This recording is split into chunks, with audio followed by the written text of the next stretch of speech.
Առավոտյան մեր ենթագիտակցական միտքը դեռևս շատ ակտիվ է և այն բոլոր մտքերը, փիլիսոփայությունը, մտորումները այդ ժամին են։ Մինչև գիտակցությունը սկսում է ակտիվանալ, վերահսկել, սահմանափակել, կարգավորել թե մտքերը, թե էմոցիաները,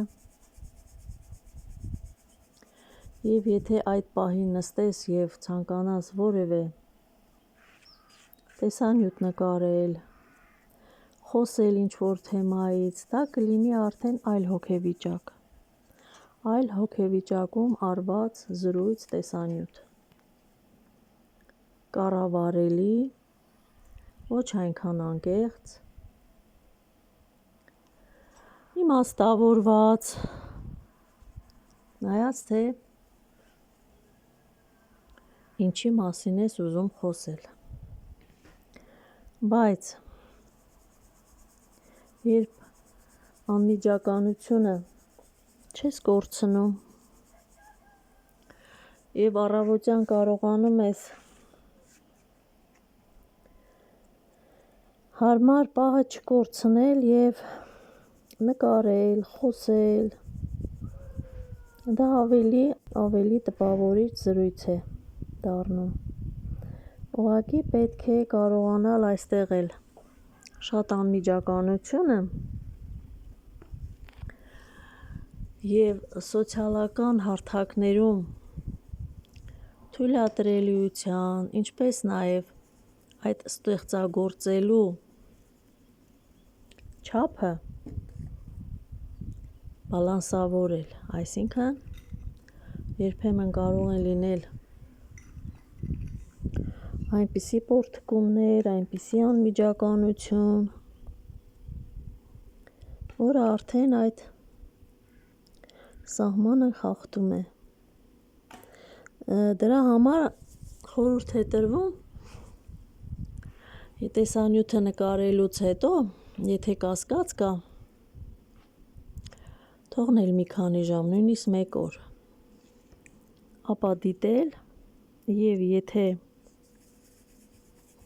հարմար ես գտնում,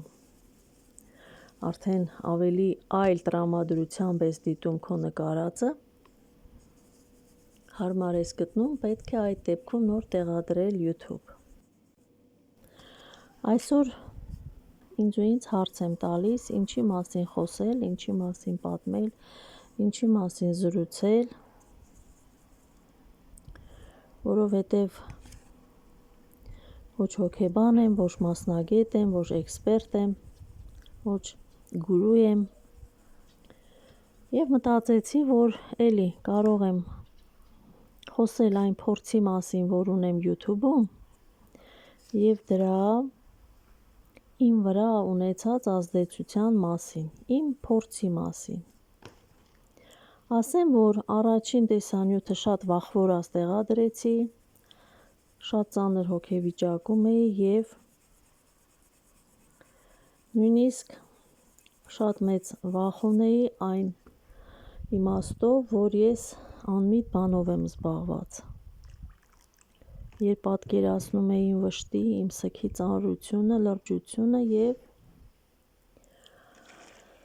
այն փոքրիկ զբաղմունքը, որը այդ պահին ինձ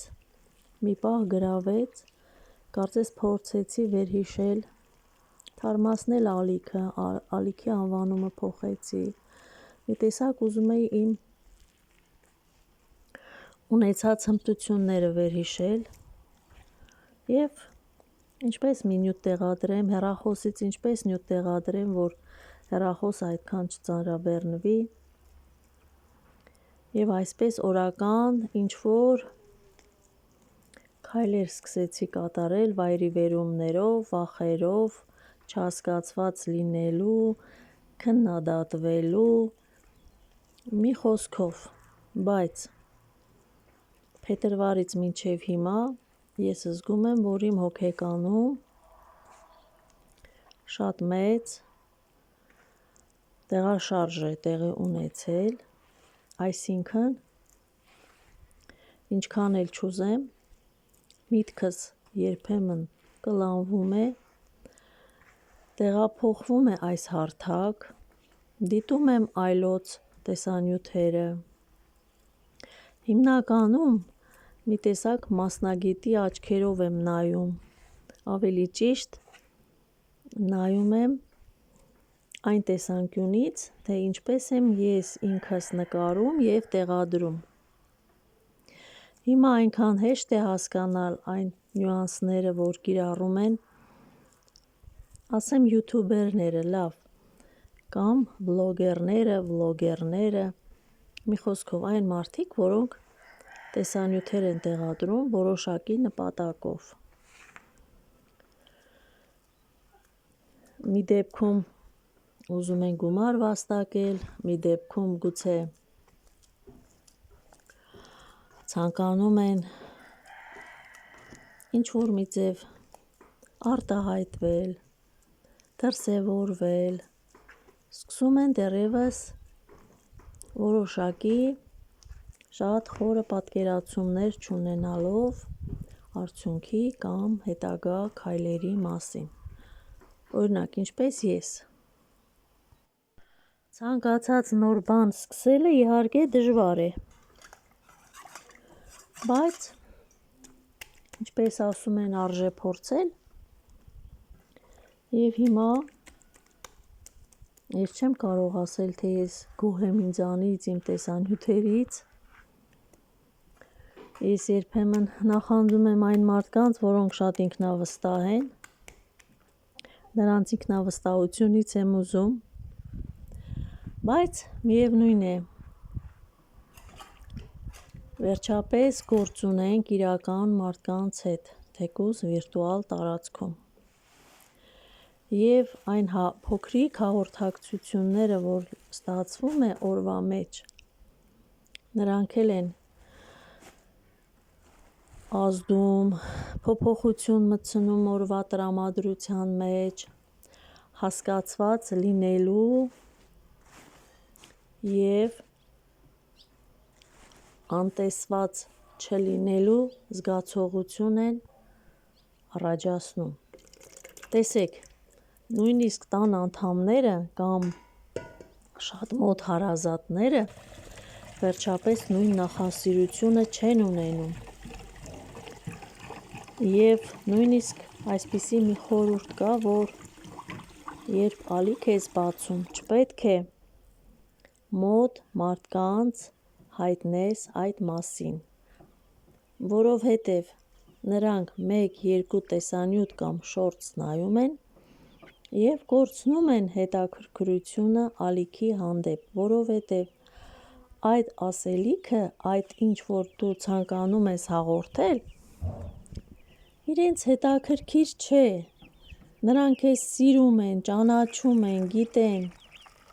բայց նախասիրությունները նույնը չեն, և նրանց սկզբնական այդ դիտումները, կիսատ-պռատ այսպես ասեմ, նույնիսկ վատ են ազդում ալիքի վրա և շորտսերը մանավանդ չեն տարածվում, որովհետև հենց սկզբում պետք է, սկզբի 3 րոպեի մեջ պետք է արագորեն դիտումներ լինեն, մինչև վերջ դիտվեն, հիմնականը մինչև վերջ դիտվեն, այլ ոչ թե թերթեն կամ նույնիսկ հավանության նշան դնեն։ Այսօր հերթական անգամ հաց եմ թխում և որոշեցի այդ ֆոնին խոսել, զրուցել,